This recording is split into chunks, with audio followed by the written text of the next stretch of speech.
Jason, welcome to today's show, my friend. Why does everybody need to hear today's show? Everybody needs to hear today's show because everybody out there is asking these same questions every single week. On today's show, we're asking the tough questions. Are your actions gaining you traction, or are they becoming a distraction?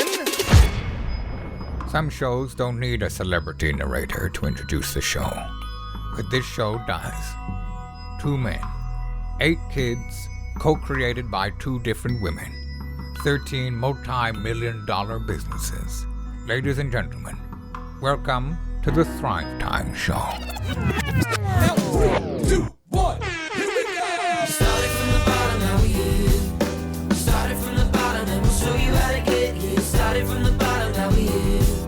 Started from the bottom, now we here. Started from the bottom, now we here. Yes, and yes. Thrive Nation, welcome to this very special occasion. It is always profound when you are above the ground. Jason, we're going to talk today about, is it traction or distraction? We're going to ask the tough questions. Is it distraction or is it traction? Are we getting closer to our goals or further away from them? But before we get into that, let's talk about what everybody wants to talk about. Let's talk about the concrete bases that you built this weekend. Yeah. What were you building? Why were you building them? How did you do it? Tell us. So I'm basically building these super heavy concrete bases in order to plant these 14-foot, what do you call them, feather signs in. So you got feather signs for the front of the downtown Elephant in the Room. So for Elephant in the Room, we have large, 8-foot tall, 10-foot tall signs? Oh, they're 14 feet. 14-foot tall signs. They're massive signs. Mm-hmm. And the signs state your $1, your first haircut is just $1. Yep. And we have to find some way to put those signs up in the air, wave them around like we just don't care, but we know we do. Oh, we do. We care so much, we need concrete bases to keep them from blowing away. Continue. That's right. Oh, yeah. So we have each flag has like a 10-inch spike that's supposed to go into the ground. Yes. Well, because we are very, how would you say, urban downtown. Wow. There's a lot of concrete. There's not even any grass on either side of us to steal. So you had the great idea. Why don't we just put them in something that's going to keep them up and keep the wind from blowing them over? So I'm making these like concrete pillars that are going to be nice and smooth, and we just put the stake right in there. That way the flag can sit in there and the wind can't topple it over and people can't steal them. Is it looking good at this point? Yeah, it's looking great. So I got the first one, kind of like a trial run, knocked out yesterday. And now that I got my ratios mixed right, I'm going to do it correctly and faster this afternoon. So I'll be ready to go by tomorrow. Where did you go and get these supplies at? Oh, man, I went to Home Depot. Did you go to Home Depot because you love the brand? Do you normally go to Lowe's? Tell us about your choices in between Home Depot and Lowe's, or even the third options that exist. You know, I guess the third options would be like Ace.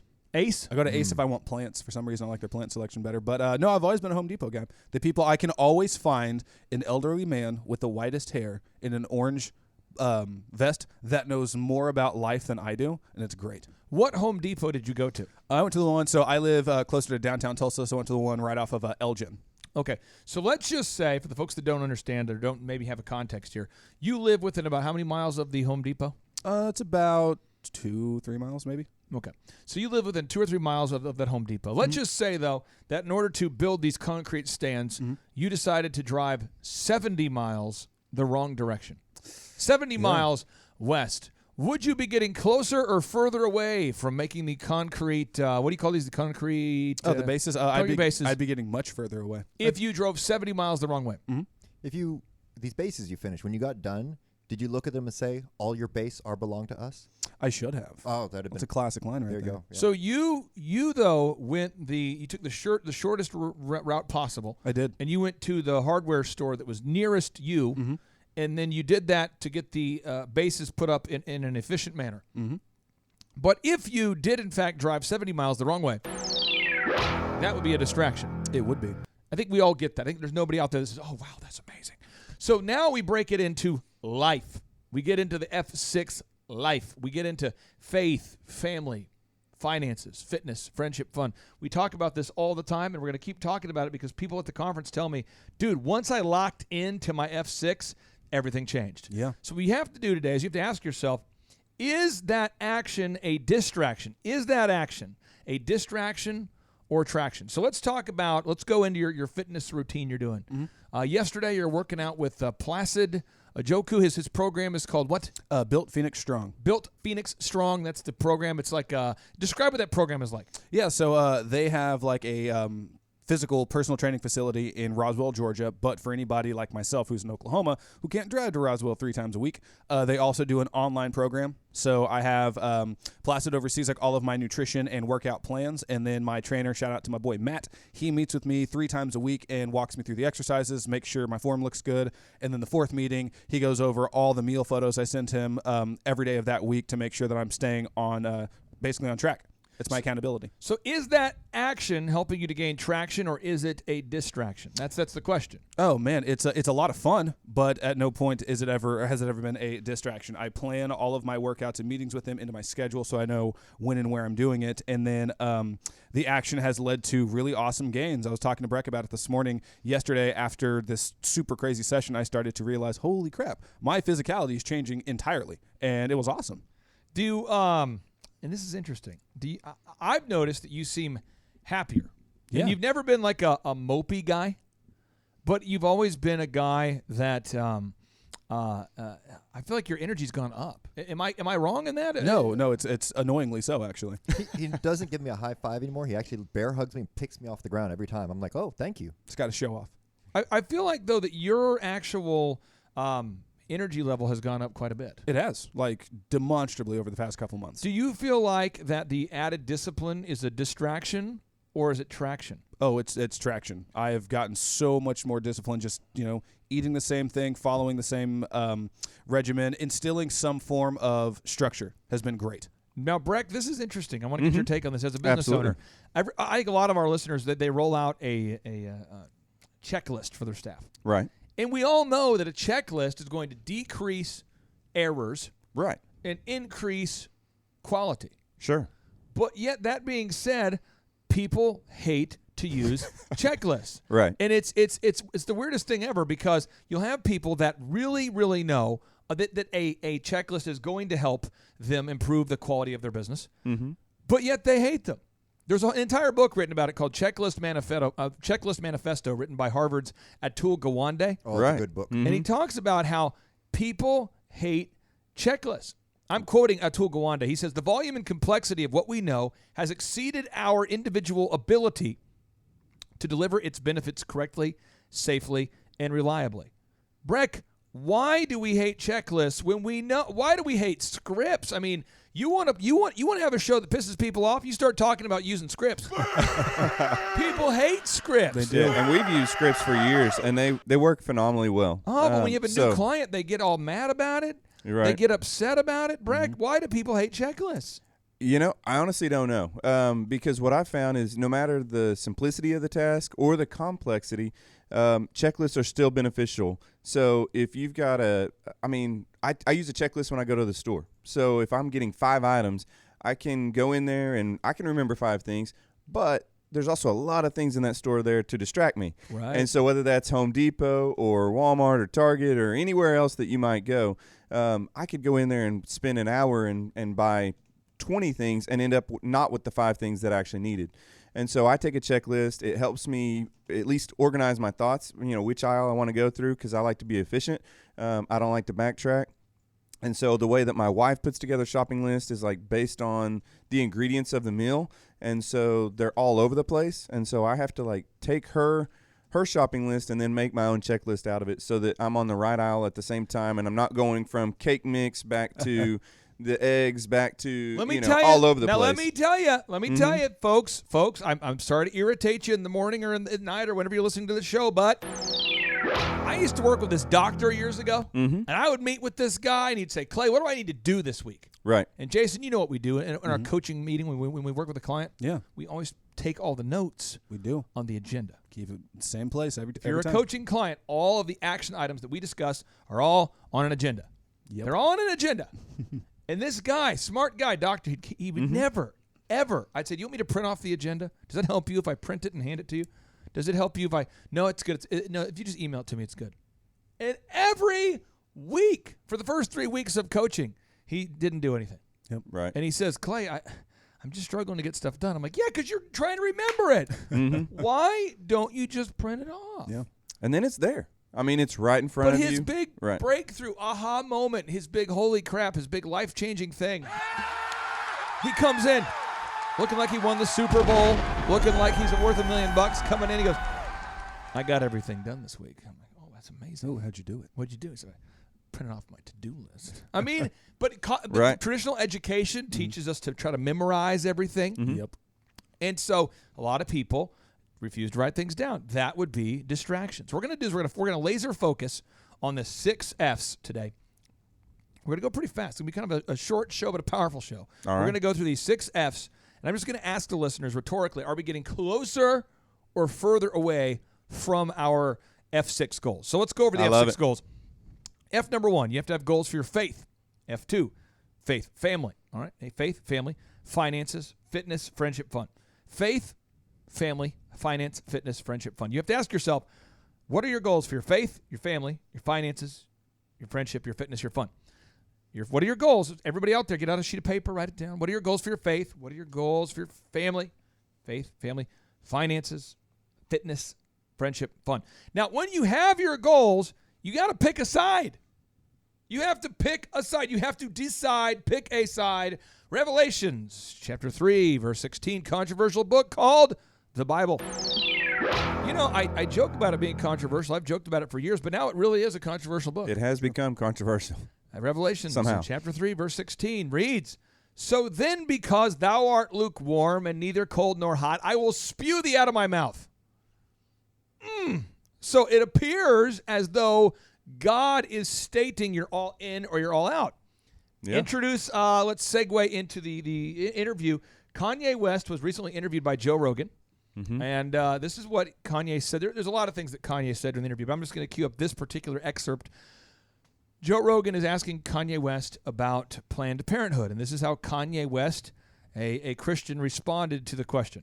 Let me talk about Planned Parenthood. Okay.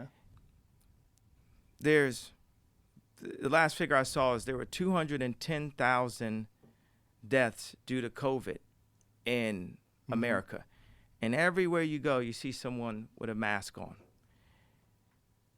With the A word, a culture, I'll say it one time, with abortion culture, there are 1,000 black children aborted a day, daily. We are in genocide. So more black children have died in the past since February than people have died of COVID. So you think about what he just said, and he's giving you facts. And I want to make sure we get this because there's one fact I think that Mr. Kanye West is not aware of. The CDC has reported that just 6% of the people that died with COVID actually died from COVID. Let me make sure there's a distinction there. If you have cancer and you died this year, but you also had COVID in your system, for some reason this year we're attributing it to being that we're saying you died as with a COVID-like illness. So therefore, the number of COVID deaths are grossly inflated. But if you died with the COVID in your system, Breck, you're a doctor. You get the idea. Absolutely. I mean, in this case, the CDC reported that there were 2.6 comorbidities across the board on average. Yes. And so, yeah, there's a lot of comorbidities. But even to Kanye's point, even if you took the total number of deaths that they have calculated, which we know is inflated, this issue with Planned Parenthood is still a significant greater issue that we should be talking about. So the issue is this, is that, again, I encourage everybody to listen to the full interview because he covers a lot of ground there. It shouldn't be controversial that Kanye West, who is an outspoken Christian, would be against Genocide and killing genocide of and killing of babies. And Yeah. so I'm not saying the listeners out there have to agree with me. I'm just saying think about it. I think we should call the two different choices what they are. One should be pro-baby murder, and the other one should be pro-baby life. That's what it is. Mm-hmm. Now let me explain why abortion works and how it works and the whole thing. Is if I want to have recreational sex without responsibility, the idea is I'm going to have sex with somebody without committing to them, the consequence of the result of having recreational sex is that we produce a child. And the idea was that you shouldn't have sex outside of marriage, therefore you don't produce a kid that is not intentional. But then we say, first off, the slippery slope, A, it's okay to have sex with somebody that you're not going to get married to. And then B, if you have a child, then that child is now a consequence and not a gift. We view the result as a consequence and not a gift.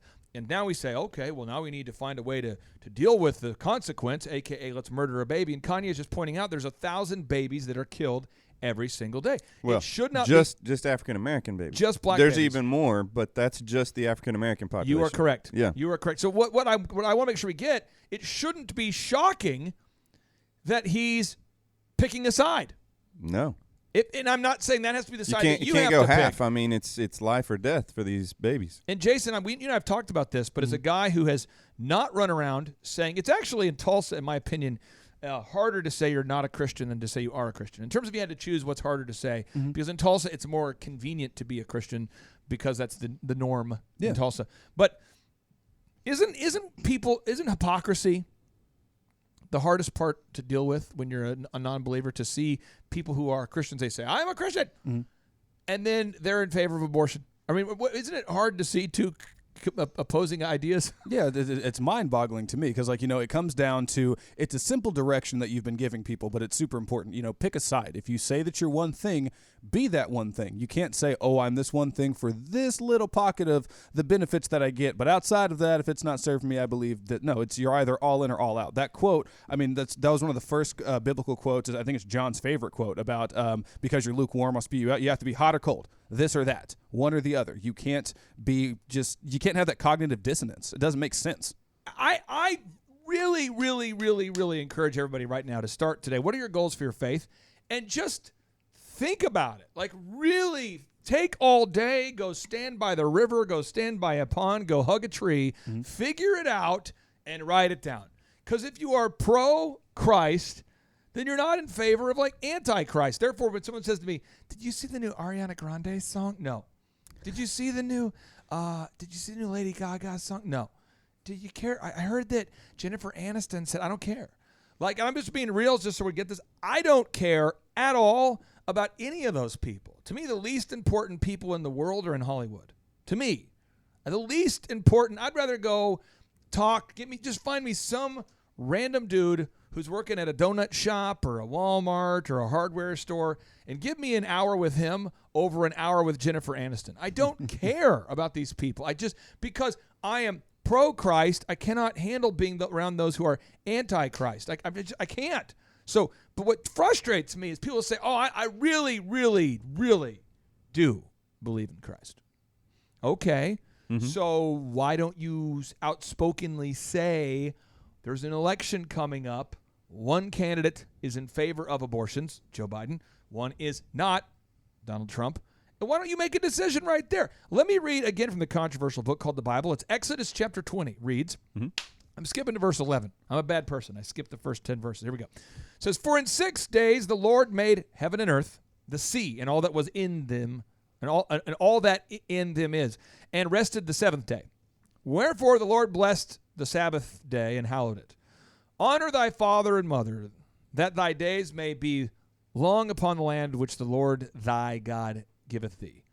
Thou shalt not kill. Thou shalt not commit adultery. Thou shalt not steal. Thou shalt not bear false witness against thy neighbor. Thou shalt not covet thy neighbor's house. You get it. You get it. You get it. But it says, thou shalt not kill. Therefore, it shouldn't be shocking that Kanye West is outspoken against abortion. But, Jason, why is it so controversial for people that Kanye West is on the world's most downloaded podcast, Joe Rogan, stating that he is against abortion? Why is that controversial? Well, people always want to have an opinion. It doesn't matter what the morality of the situation is. There's always going to be somebody who is in direct opposition. So somebody's going to say, oh, well, here's this, this toxic masculinity spewing male who's telling women what they should do with their bodies. And at any given point during what I heard, I'm going to listen to the rest of the audio, but he didn't say he was telling people to make a choice or saying, oh, I'm going to force ladies to do this. He was saying he believes that that act is wrong based off of his beliefs. And that's it. But people always want to try and apply their own meaning and divisiveness to it. I don't get it. Well, and just like you were saying here in Tulsa, the cultural norm is Christian. We're in the buckle of the Bible Belt. And he is in a place, and I know he travels a lot, but I think he's routinely in a place that is not the case, that he is in a much more liberal state when he's in California or New York. And so I think he's in the opposite. He's always in the minority in his thought process in this realm. And Christian views as a whole. I feel like what happens is, I know what happens is somebody says, okay, I picked my faith goals, and then you run into some adversity. Yep. Sure. Somebody in your family that's like, I just don't agree. And they're like, okay, fine, I won't go to church this Sunday. I'm serious. This is what happens. Yeah. Nathan, I want to get your take on this because, as an example, you have chosen as a company to not wear masks. This is correct. The CDC came out again yesterday, and it just frustrates me so much. They said it is. We have shown that the mask wearing isn't very effective. Again, and we go back. It's ridiculous.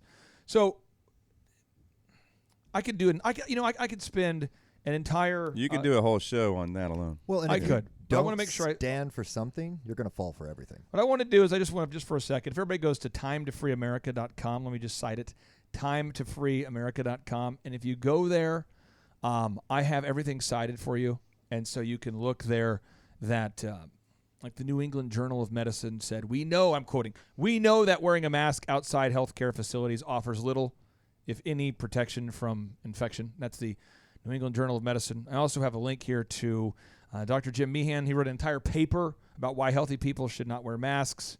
Anyway, I get into it. I just want to make sure I'm citing what I'm saying. So, but you as a company have decided not to wear masks, correct? This is correct, yes. And have you ever had somebody push back against your stance on this? We have had a few, but the vast majority actually, and here's the actual response we get on the phone, because we tell everybody up front, we're not trying to trick them. We want to know that, hey, we're right here with you. And most people, I hear from, at least in the Tulsa area, is, I don't care about that crap. Literally, they'll tell us that on the phone and be like, no, don't worry about it. I mean, it's nice. And I think people genuinely want, not the liberal side on the coast, but here in the heartland, they kind of want normalcy. They want somebody to treat them like a normal, functioning adult and say that, hey, this is a bit crazy. Like, we are having the wool pulled over our eyes a little bit. And so some do push back, and if they do, I respectfully say, hey, if that is your choice, cool, I'm in the wrong place, and I shouldn't be here. No charge, you're good, we'll go forward. But most people, we've done about 11 or 1,200 homes we've been in so far since COVID, and all of them had us in with open arms. You have to, once you have defined your F6 goals, though, your goals for your faith, your family, your finances, your fitness, your friendship, and your fun, you got to pick a side and fight for it. Yeah, you got to stand for them. I mean, you got to every day wake up, grind, repeat. I mean, they're your goals. You got to own them and protect them. So let's. I want to go one more time back to the faith, and we'll skip into something else here. And we'll move on to the next goal. But the faith, you like tonight. Pastor Bill invited me to attend at Guts Church. There's an event tonight. I think he recognizes I'm going to Nashville to speak at this event, and I got some stuff going on, so he wanted to invite me to be a part of this. But tonight at 6:30 at Guts Church, they're bringing in this prophet guy. Oh, he's amazing. Gustavo Pais at Guts Church. And Breck, you would love this guy, and he also will freak you out. But tomorrow night, 6:30. Oh, yeah. Because what he's doing, this is crazy stuff.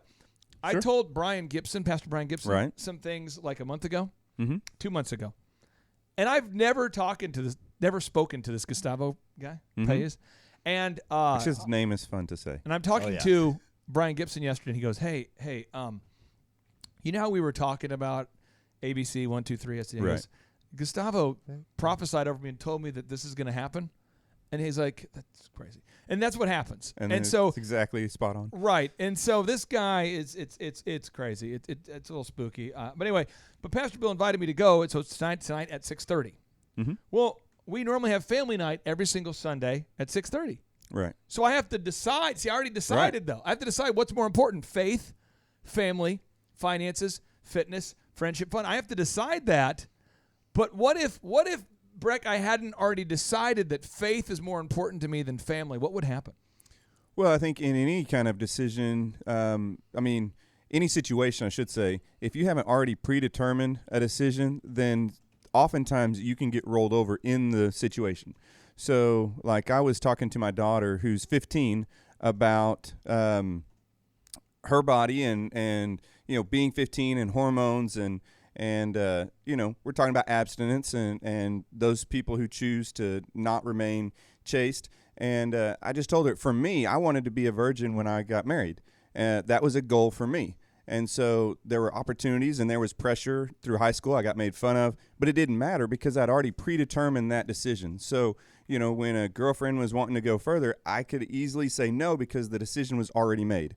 And so I didn't have to fuss or fight because when you've already predetermined what your goal is, what you're looking for, then those smaller decisions that happen in the moment become easier. If you haven't already predetermined, then those decisions become monumentous, or the energy in the moment takes over and you end up sliding into things that you never consciously made a decision for. You just sort of swayed and slid one way or another, and you find yourself at 45 waking up one day and going, how did I get here? I don't remember actively choosing any of this. It just sort of all kind of happened. I was dating this girl in college, and people around me were getting engaged, and so nothing was wrong, and we had been together for a couple of years, so I got down on one knee one day. Didn't really think about it. That's what you're supposed to do, right? And then I got a, entry-level job and, kind of worked my way to mid-management because that's just what I'm supposed to do. I didn't actually choose any of it, and they wake up and they're like, how did I get here? I don't like my life. What happened?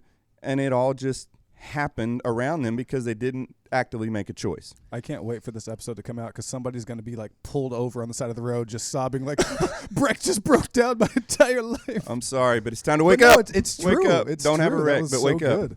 Now, again, I'm going to, I think, hopefully provide a little bit of revelation for somebody out there today who's looking for answers because it's so easy. Life is so easy when you have it all, when you take the time to think through stuff. Just be proactive and choose your life. It's your life. It's not your parents. It's not your friends.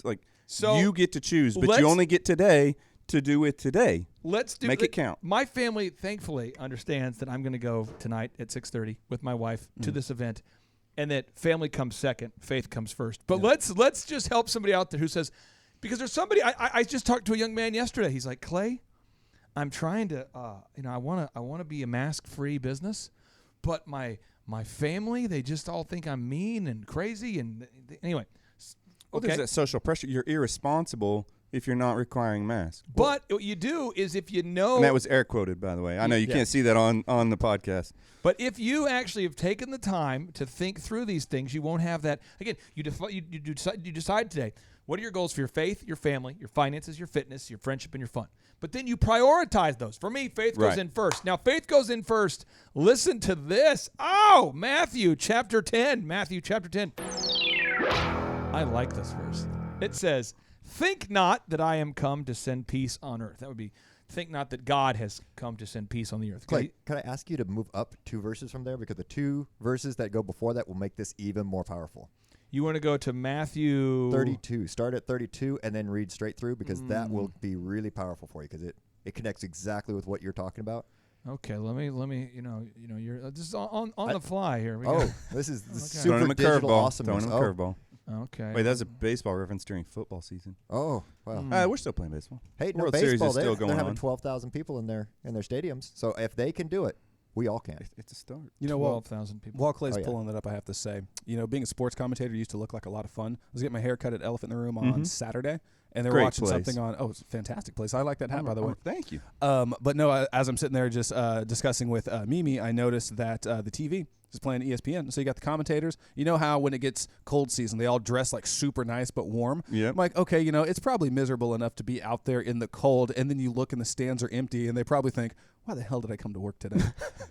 Like, you're broadcasting to millions of people, hopefully, but they're just sitting there in this empty football arena trying to be all smiles while they're freezing. It's surreal. The game I watched yesterday, there was plexiglass between the two guys that were sitting right side by side, and they kept looking at each other, and it was kind of awkward because you could tell they were probably seeing their own reflection. You guys, I'm sorry, you just don't understand the virus. Obviously, the virus cannot cross 5 feet tall. Because if you have a plexiglass that's 5 foot tall, it doesn't know how to go to 6 feet to climb over the plexiglass. It hits the glass, and it just kind of hits, and it slides down on your side. It won't go to the other side.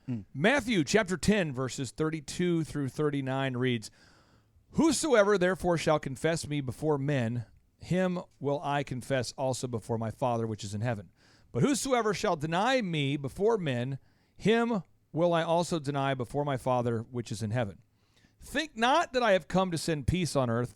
I came not to send peace, but a sword. For I am come to set a variance against his father, and the daughter against her mother, and the daughter-in-law against her mother-in-law. And a man's foes shall be they of his own household. He that loveth father or mother more than me is not worthy of me, and he that loveth son or daughter more than me is not worthy of me. He that taketh not his cross and follow after me is not worthy of me. He that findeth his life shall lose it, and he that loseth his life for my sake shall find it. Amen. The concept here is the idea that you as a listener would not stand up to your own father-in-law means that you are a pathetic, weak loser Christian. That's what that means. That's what that means. It means like, father-in-law, shut it. Shut it. Shut it. Now, Genesis chapter 10, verses 24 says, Therefore men shall leave his father and mother and shall cleave unto his wife, and they shall be one flesh.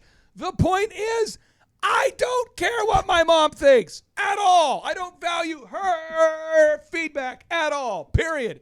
It's what's in the Bible. And if she happens to agree with what's in the Bible, great. But if not, who cares? I don't care what my aunt thinks, my uncle thinks, my neighbor thinks, my cousin thinks. I do not care. I'm not trying to get along with you. If you agree with the lyrics to my song and to the things that are taught in my Bible, we can get along.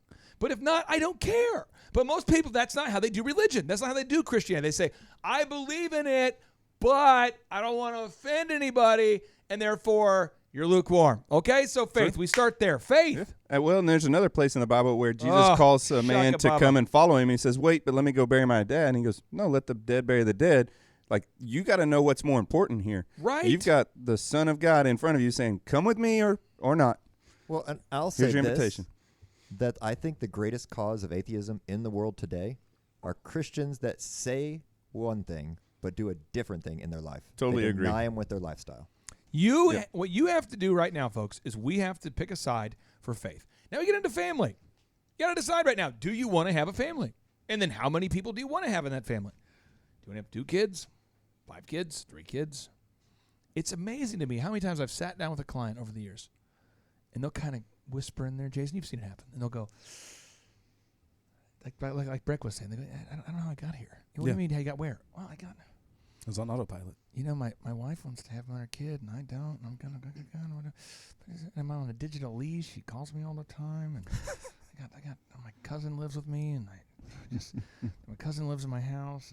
My wife is. I'm on a digital leash. She texts me all the time. I feel like a surveillance culture, and I'm going to soccer games, and I hate the soccer games, and now we're sending our kids to public schools, and I hate those too. And now I'm saving all the money that I wanted to spend on myself. I'm sending the kids to college, and I don't like college. I'm just trying to save for retirement. And I hate my life. And oh my God! And it's just like, wow. Yeah, I've had those conversations with Often. people in public, in private. One couple, the wife definitely wanted kids. The husband lied to her when they were, getting married, and said he wanted children, knowing he never wanted to have kids. That's always the best. 3 or 4 years later, when she's like, yeah, let's start this family, and he's like, no. That ended terribly. But even yesterday, I was having a conversation at the football stadium with a couple who have 4 kids, and their kids were talking about another friend who's pregnant, and they were like, we should have another baby. And their parents are like, no, we've got 4, we're good. We're good And here. they're like, yeah, but we could have another one. They're like, okay, we want 4. Which one of you is going to go?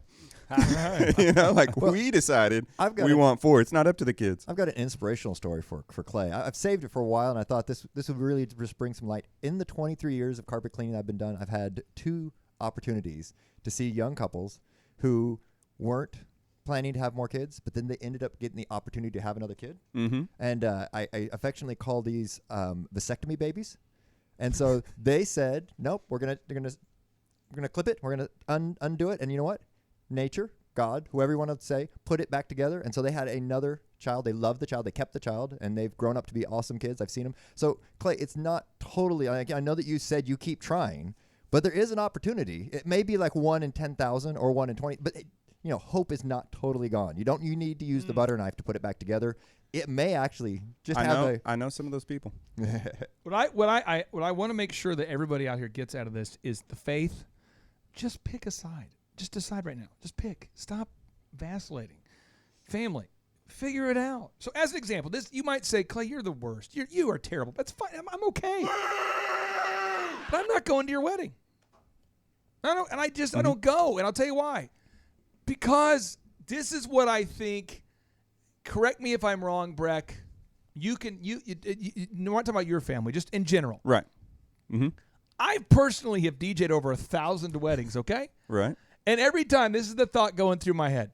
You people are spending 95% of your time thinking about what goes on the table, what kind of decor, what the bridesmaids are going to wear, when we're going to eat, what time the sun will set. But not a single moment has been spent asking the question, should you get married? So I just refuse to participate in weddings because it's like, hey, I'll send you a gift or whatever, but I just can't handle. I can't handle like a 3-day trip hanging out with people I don't like that I happen to have the same DNA with or something. Right. I can't do it. Other people do it, but I mean. No, I've often said so much attention, so much energy gets put into the wedding planning, the day of the event itself, but not the marriage that is from that point on. Dear beloved, somebody wrote this with calligraphy. Dear beloved, on June 7th at the Renaissance Hotel, we shall be serving chicken or beef. Please RSVP. And it's this, again, if you want to go to weddings, that's fine. I'm just saying I'm not going to weddings. I have decided that. You might say, you're a terrible person. It's fine.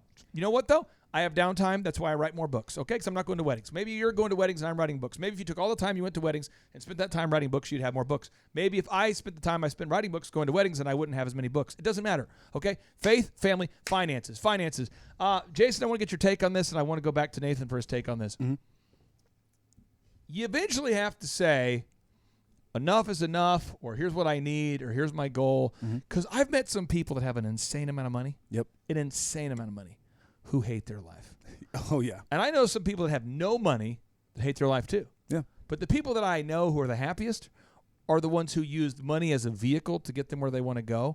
But it's not the end all. Yeah. It's not the goal in of itself. That's every Do day you want for to me. speak on your relationship with money and your thoughts on money in general? Yeah, so I mean, I used to be terrible with money because I came from a rather poor family, and everybody who was in that family, like my grandparents were business owners, and they did well, but like money was always a stressor for them. So they would work nonstop, do nothing with the money, and then mowing about how life was terrible because they were working so hard. And then my mom struggled with 3 boys, basically doing any and all odd jobs that she could in order to make just enough to give us the life that was going to be comfortable.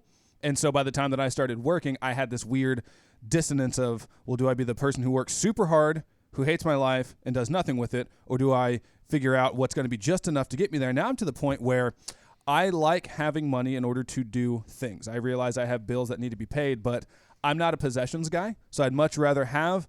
I've defined. I believe that to be true. Yeah, every single month, I know what I need to do in order to pay the people that I owe money to. So like my rent, car, my trainer, I just budget all that out, and then everything else that's left over, that's great. I can make somebody's day with that, but I don't stress about, oh dear God, I have to work so many hours. Do you save money?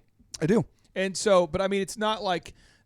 But there's also experiential things that you want to do Exactly. rather than buy like a new car or more clothing or whatever. 100%. So you don't like possessions necessarily, but you do enjoy experiences. Yep. And so you'll save to spend on those things or spend, make choices in your budget to have those experiences because that's what makes life worth living. We had an out-of-town guest at the last conference that was just. I love this guy.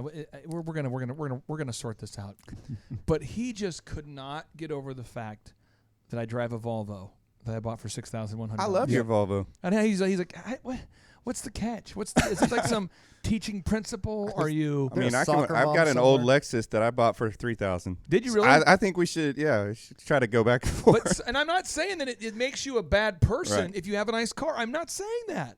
It's just your choice. I've and- defined my financial goals. Now, I can say that my wife's closet for the new house is like as big as this room. And So you can pull the Volvo in. yeah, you can park, You could the park Volvo 3 in the of them. closet. But I think it's so important. So it's complete carpet. And this is the jockeying. This is the positioning. I've had the opportunity to work with you guys for a long time. You could, if you wanted to, this year, triple your footprint if you wanted to. Yeah. But if you did that, the trade-offs that you want to make would have to make it work, maybe aren't worth it. Yes, this is true. So let's talk about your relationship with money there, Nathan. What do you think about your F6 goals as it relates to money? You need to define where you want to get to and where you want to go, because naturally in life, and I've been talking with my kids about this last week, because I think it's an important thing that slips by everybody, is that we don't naturally complete things. If you go into somebody's house, if you go into somebody's area, you see all kinds of projects that get to like 50, 75, even the dishes. You got them to the sink. Oh, it makes me crazy. But they didn't get rinsed, or you're they got stressing me out. into the places. So a lot of these projects are like 5% away from being completed and off your to-do list, which is why a Everybody's a great checklist starter, is not a so- good finisher. Exactly. A great I start told you to the that race. in confidence.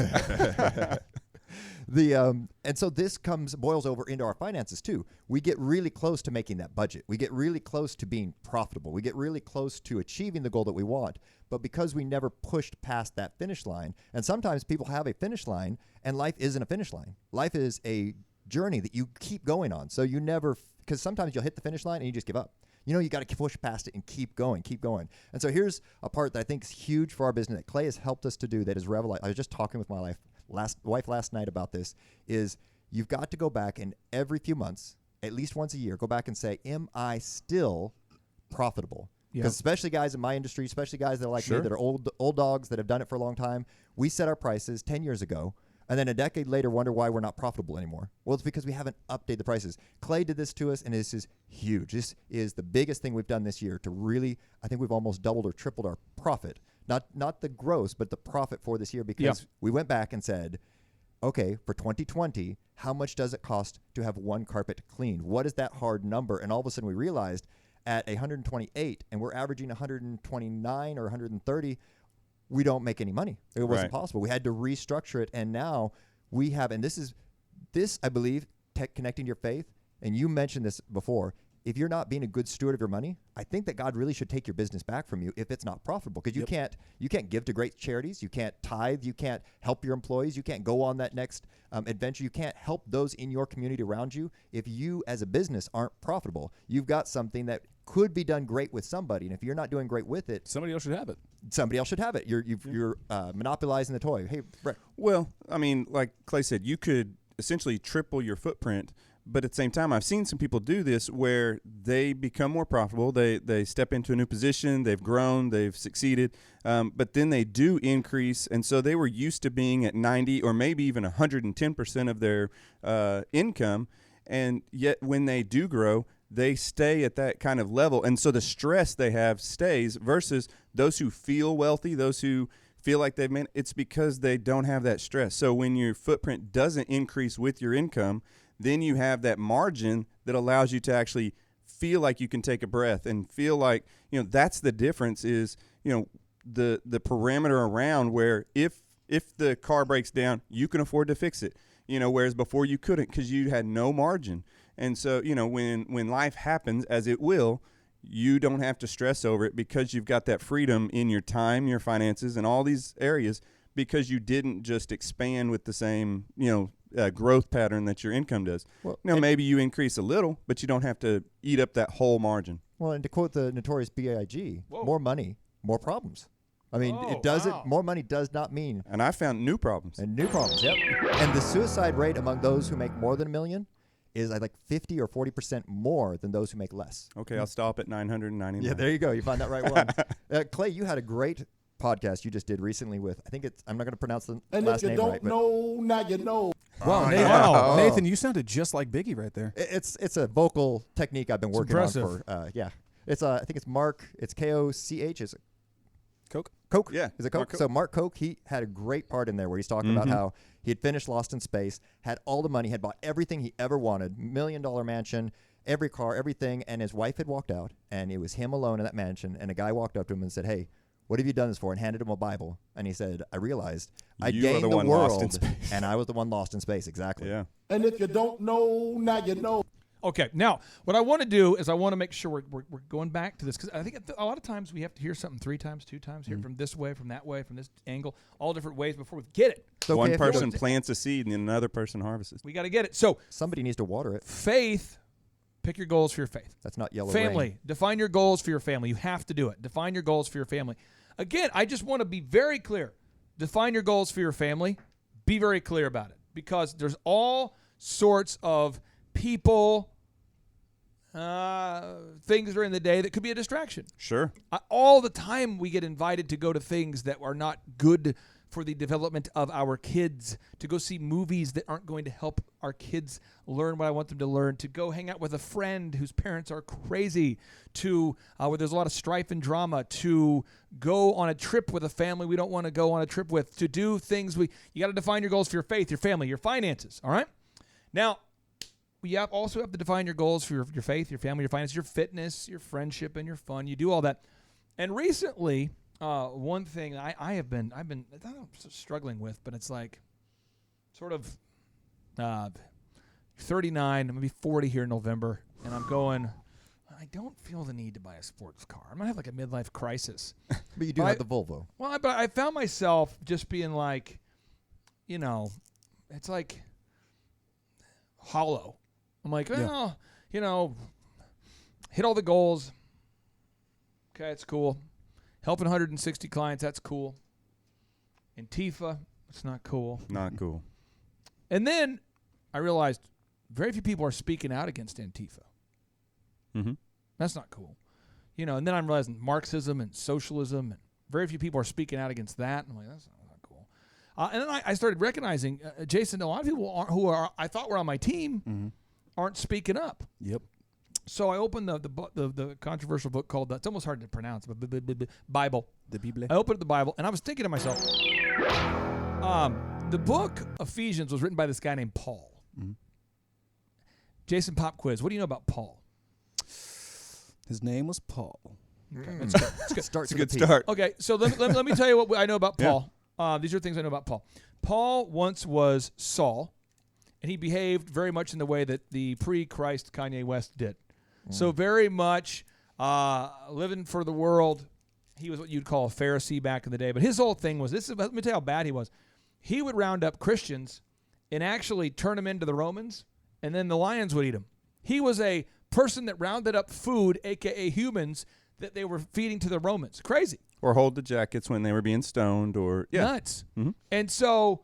But he wasn't but he was passively, he was hunting them down. he was a religious zealot. So it was kind of on the same sense of ISIS. Even though that's Muslim and Islam, but for his own religion, which was Judaism, he was going after Christians because this was a new departure, as he saw it, until he was enlightened. He was a bad dude. He was. So God actually blinded him, and then he says that God, he had an interaction with God. He had an encounter. Yeah. And then he changed his name from Saul to Paul. Right. And let me tell you what he did then. He refused to stop talking about his faith, so they beat him 39 times on 5 separate occasions. So it was crazy, the stuff they beat you with back in the day. They had teeth from animals in it and all sorts of stuff in the whips. And they ripped 9 tails. And they ripped his flesh apart. They literally hit the guy 39 times on 5 separate occasions. En route to sharing the gospel, he got shipwrecked 3 separate times. He found himself floating in the middle of the sea for multiple days. And then he sits down in prison, of all places, and he wrote 13 books of the New Testament while in prison. Mm-hmm. And I'm thinking, people are worried about getting negative comments on Facebook. Yeah. You know what I mean? I'm It's like, the least of your worries. And Paul, and I'm quoting Jennifer from Platinum Pest. I was sharing with her about this. I'm like, I going, man, it's occurred this months ago, but I'm like, it occurred to me that Paul got beaten. I knew this, but it's like I had to marinate on it again. I'm like, I was reading Ephesians, and I'm like, while I'm reading Ephesians, I'm always thinking about where were these guys when they were writing it. I'm always fascinated. I try to picture, like, where was the homeboy when he was writing this? Homeboy was in prison, bleeding profusely from whippings. He'd been stoned before, but they didn't kill him somehow. Shipwrecked 3 times. And he's writing Ephesians, and I'm telling her, and she goes, yeah, and he didn't get any Facebook likes. And I was like, that's so true, you know? And he's the one writing about love. Yeah. I mean, people today, when they talk about adversity, they're like, adversity, I don't know, my feelings. So work with me on this. So Ephesians chapter 1, he says here, verse 18, he says, the eyes of your understanding being enlightened, that ye may know what is the hope of his calling, and what the riches of the glory of his inheritance in the saints, And what is the exceeding greatness of his power to usward who believe, according to the working of his mighty power, which he wrought in Christ when he raised him from the dead and set him at his own right hand in the heavenly places. And I'm going, the hope of his calling. And it occurred to me that is really where, and again, I'm sorry, I'm butchering the Bible out, but I'm not a Bible scholar. But again, if you go to Ephesians chapter 1, we'll go back to verse 16. It says, cease not to give thanks for you, making mention of you in my prayers. Thank the God of our Lord Jesus Christ, the Father of glory, may give unto you the spirit of wisdom and revelation and the knowledge of him. The eyes of your understanding being enlightened, that ye may know what is the hope of his calling, and what are the riches of the glory of his inheritance in the saints. Again, cease not to give thanks. And I'm going, I feel like I've done really well in business, but I'm not doing that. God. But now I'm kind of excited. So I'm like, that's another thing on the to-do list. Yep. Yeah. I am supposed to, as a Christian, cease not to give thanks for making mention of you in my prayers. Oh, that's a big to-do list item. That means I'm supposed to pray without ceasing, being thankful. And being thankful in all situations, good and bad. And I'm not doing that. And then it says that the God of our Lord Jesus Christ, the Father of glory, may give unto you the spirit of wisdom and revelation in the knowledge of him. So recently this is like the last 7 months. Recently I've been doing this. I'm just giving thanks all the time. Sometimes it's happened a couple times in the office. It's kind of weird, but someone walks by and they're like, what are you doing? Giving thanks. But anyway, so I'm doing this all the time. But then it says here that the God of our Lord Jesus Christ, the Father of glory, may give unto you the spirit of wisdom and revelation. See, revelation is where you can see what people can't see. True.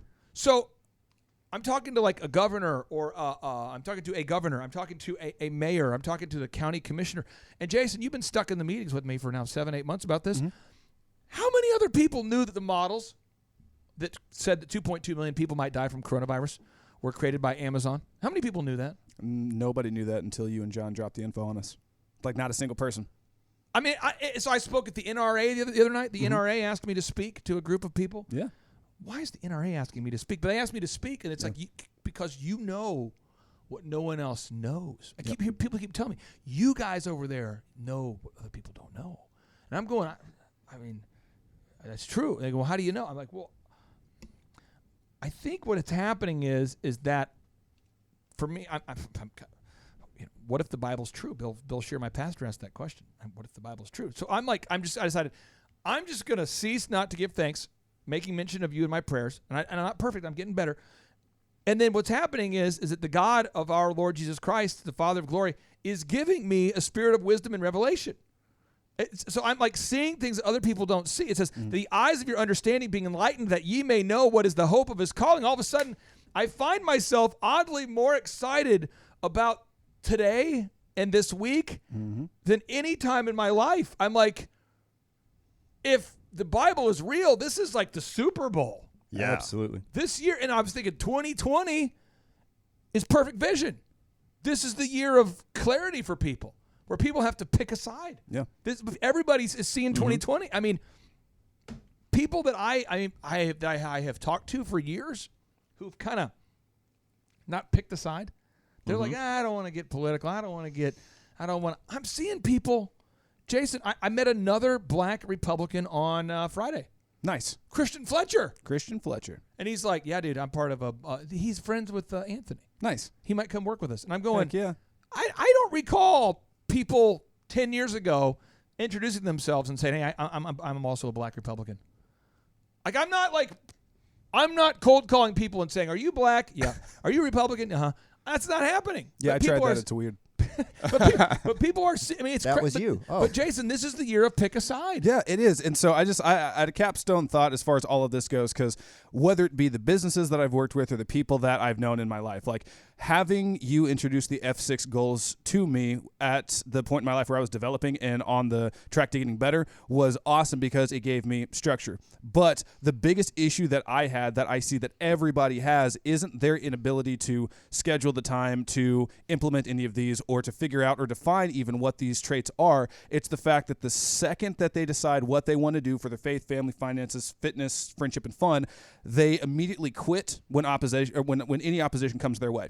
And so just to kind of go over that, even if you decide to today, am I going to be Jewish? Am I going to be Catholic? Am I going to be any other, sect of Christianity? Somebody is going to say you're overly religious. You're not religious enough. They're going to persecute you for what your belief is. Your family's always going to get in the way. Your finances are always going to make somebody jealous, or somebody's going to say you're not making enough. There it is. Your fitness is going to piss somebody off because you look better than them or you don't look good enough. And they try to get you to cheat on your diet. Oh, all the time. And your friendship, somebody is going to be good for you, and people are going to get pissed that you're hanging out with them more often, or somebody's going to be toxic and bring you down, and your fun is just going to be another thing that's going to make people judge you because they have the fear of missing out. But the seventh F that everybody keeps, it's the one thing that they focus on, and I apologize for cussing on your podcast. Well, you can do this is how it works here. You can say F, and then we can imply.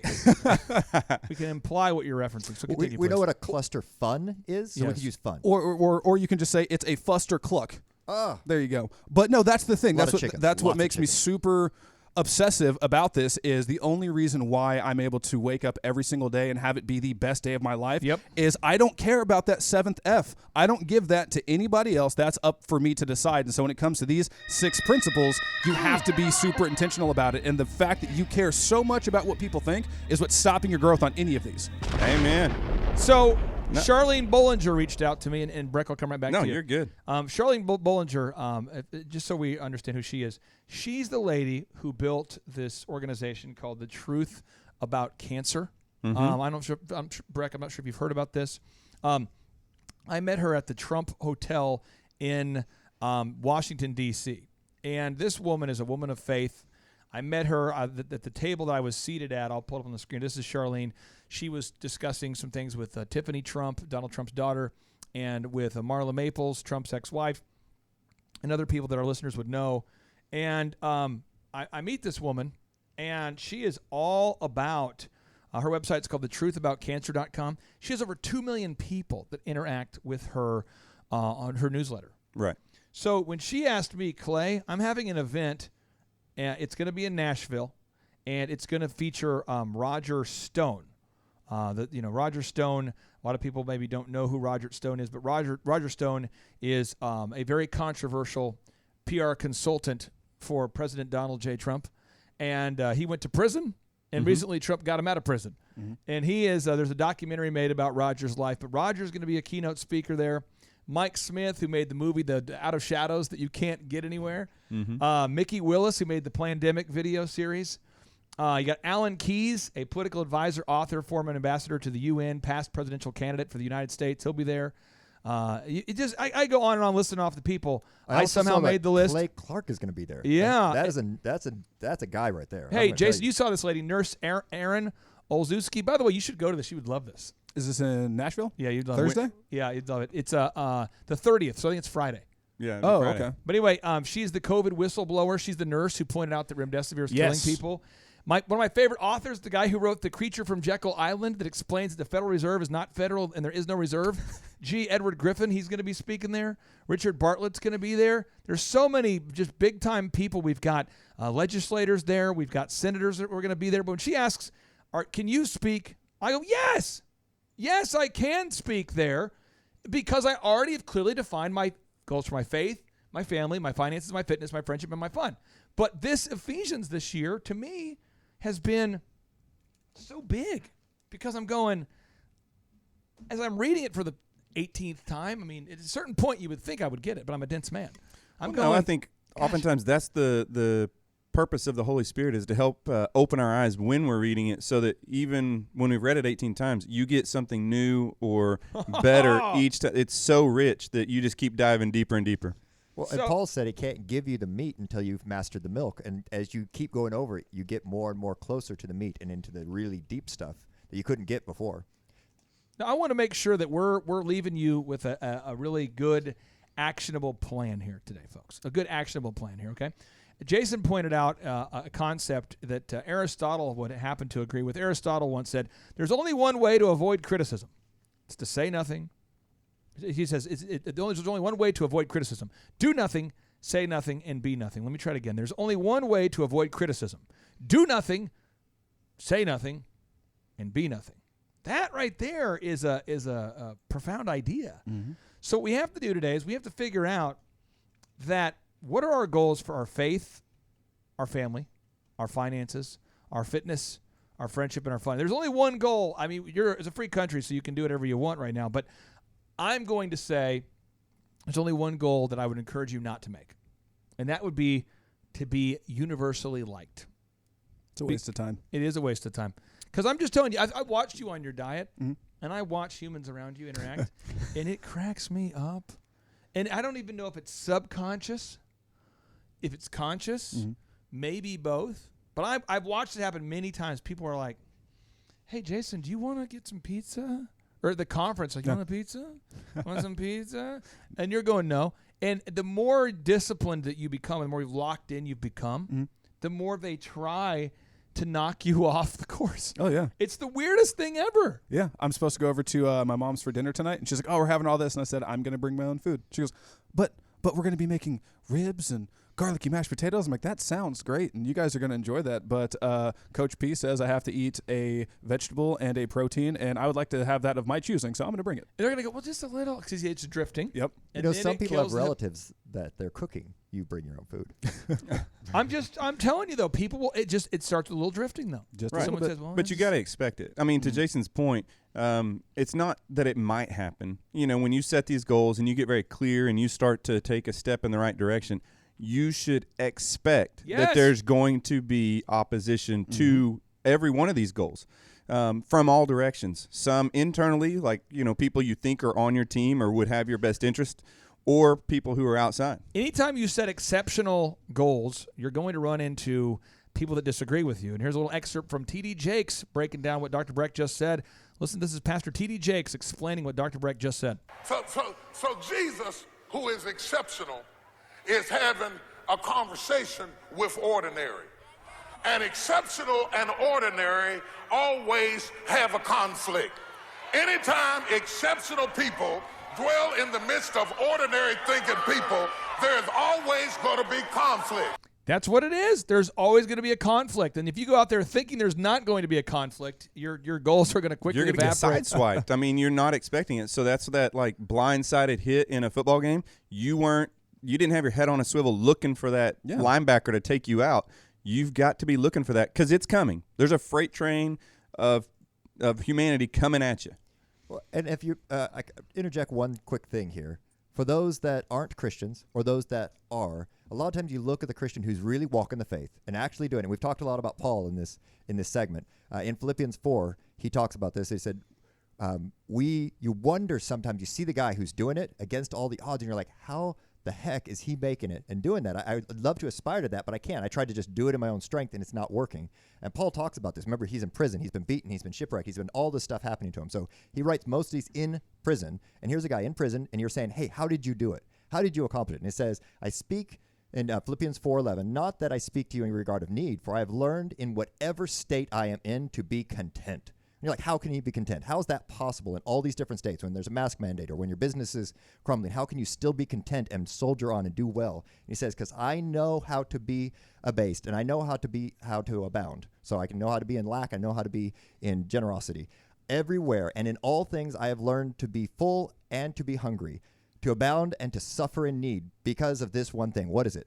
I can do all things through Christ that strengthens me. Most people quote that as like hey, I'm going to, everything's going up. He's talking about this from prison. He's talking about this in his hardest time. That's where that strength comes from. Search for, as Clay said before, praying all the time without ceasing so you can keep encouraging yourself. These are uppers. These are get you going. And he said, hey, I can make it through the worst lack. Why? Because I've got a different source. Find a different source. This world's not offering a good source right now. You've got to be the light. You've got to be the source in your business. You've got to be the source for your friends. You've got to be the source for your finances. You've got to be your source in your fitness. You've got to find that source inside you and then pull that source so that you can give it to others.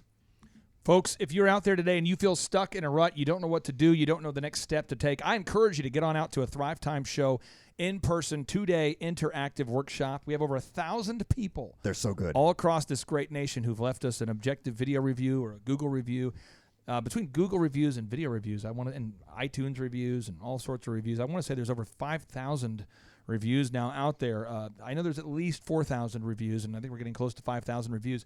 So, again, this just in, folks. These conferences can help you change your life. Well, you have to want to change. If you just don't just accept life as it is. If you're not happy with the way things are going today, I encourage you every single day to reset, define those goals for your faith, your family, your finances, your fitness, your friendship, and your fun. And now, without any further ado, we're going to end this show with a boom. Here we go. 3, 2, 1, boom. Stop what you're doing and think about this for a second. What would happen if your company was suddenly able to generate exponentially more quality sales leads?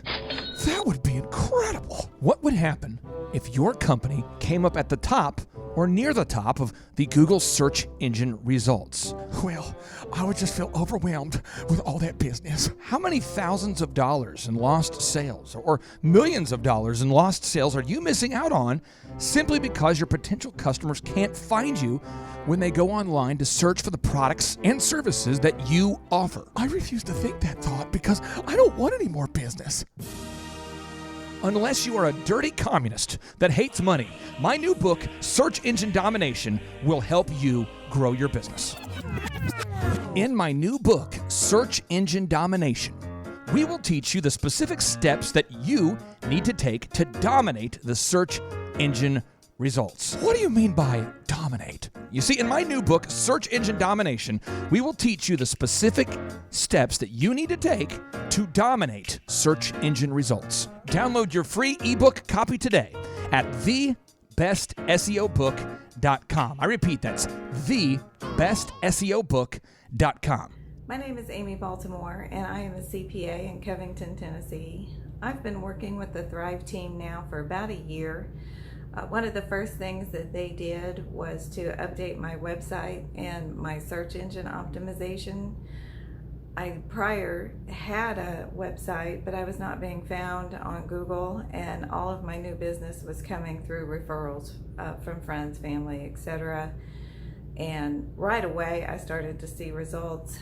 People were calling and coming in saying that they found me on Google. They just Googled CPA near me, and there I was at the top of the page.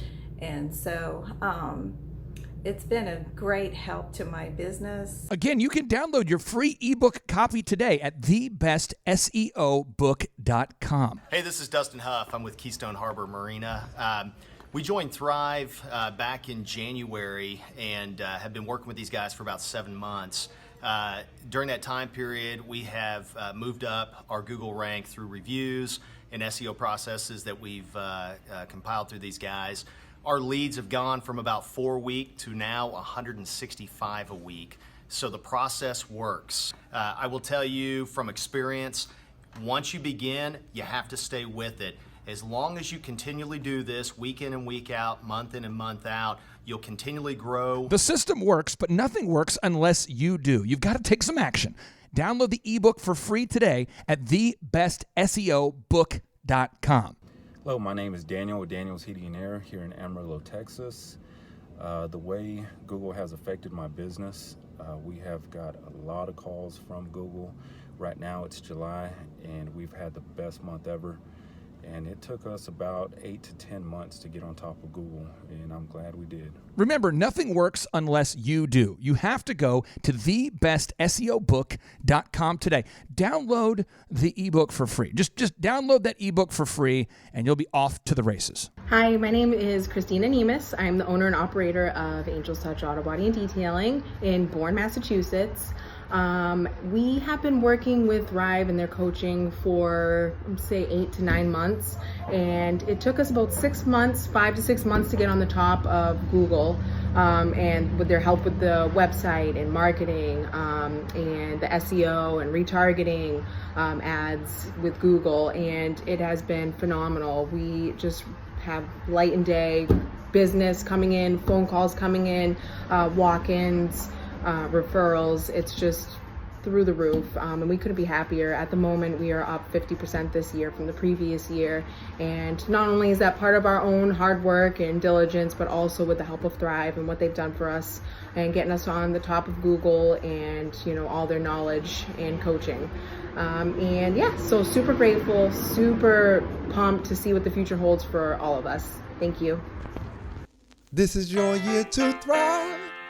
Success you will find. Today is your day, and now is your time. Lazy hands make for poverty, but diligent hands bring wealth. Proverbs 10:4.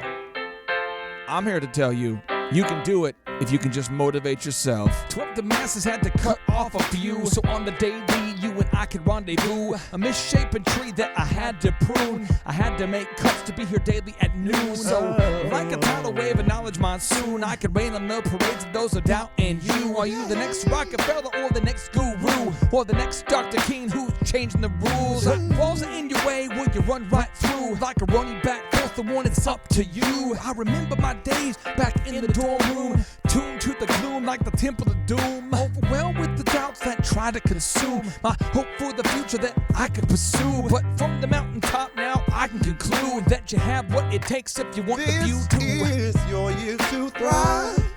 Success you will find. Today is your day, and now is your time. It's your year to thrive. Success you will find. Today is your day, and now is your time. This moment is profound cause you're above the ground. Your road might have been rough, but what you got now is now. We're here to pick you up and to even show you how, but you gotta be resourceful with that old plow. Started from the bottom, but I worked my way up, cause by 4 a.m. I've always been prayed up. Rise and grind as your time, don't dare let up. You gotta get it, don't quit it till your seeds grow up. This is your year to thrive. Come on. Success you will find.